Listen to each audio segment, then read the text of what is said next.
Well, hello, Community Church family. It's the first week of December, which means that our annual business meeting and celebration is right around the corner. This year, we're going to meet on Monday, December 7th at 7 p.m. using Zoom. You can find the information to join that meeting both attached to this email and on our website as well.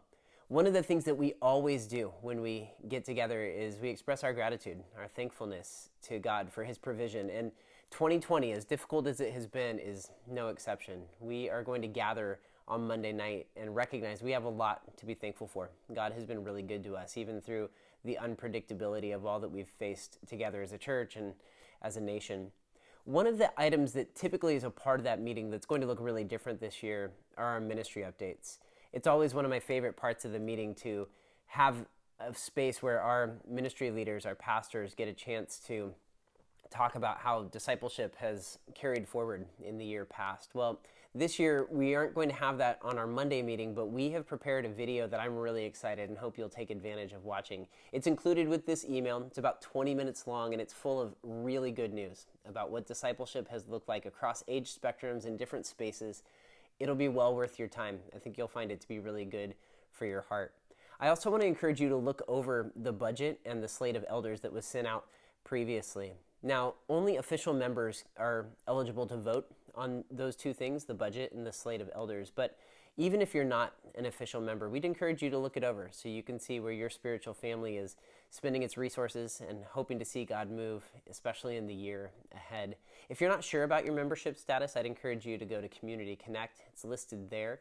If you have trouble logging into Community Connect or need help with that process, please feel free to reach out to the office. We would love to help you with that. Church, we are able to do what is reflected in that budget because of the faithful giving of so many. And I just want to say thank you. So many of our church family give regularly, even sacrificially, so that we can live out the vision of discipleship that we believe God is putting in front of us. And I just, again, want to say thank you. Thank you for being faithful to that call.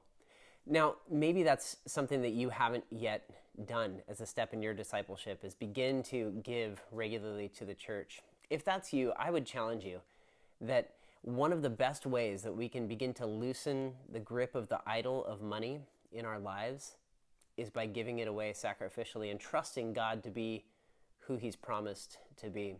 Maybe it's time for you to consider beginning to give systematically, regularly, even monthly, rather than relying on your tax break at the end of the year or your tax return in the middle of the year to determine your giving.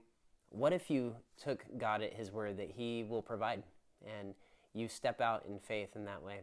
Maybe it's time for you to consider giving sacrificially, to look at your finances and say, what would it look like for us to truly depend on God in our finances, and to take that step. Whatever that may be, one of the great joys we have of belonging to a spiritual family is belonging to one another, relying on one another, and supporting one another by being willing to invest our time and our talents and even our treasures. So again, church, we are excited to be together Monday, December 7th. If you have questions that arise out of your reading of the budget or even looking over the slate of elders and you want to pass those along, we'd love to hear from you, elders@sbcommunity.org. Otherwise, we can't wait to be together on Monday, December 7th, to celebrate God's faithfulness and to ask for more in the future.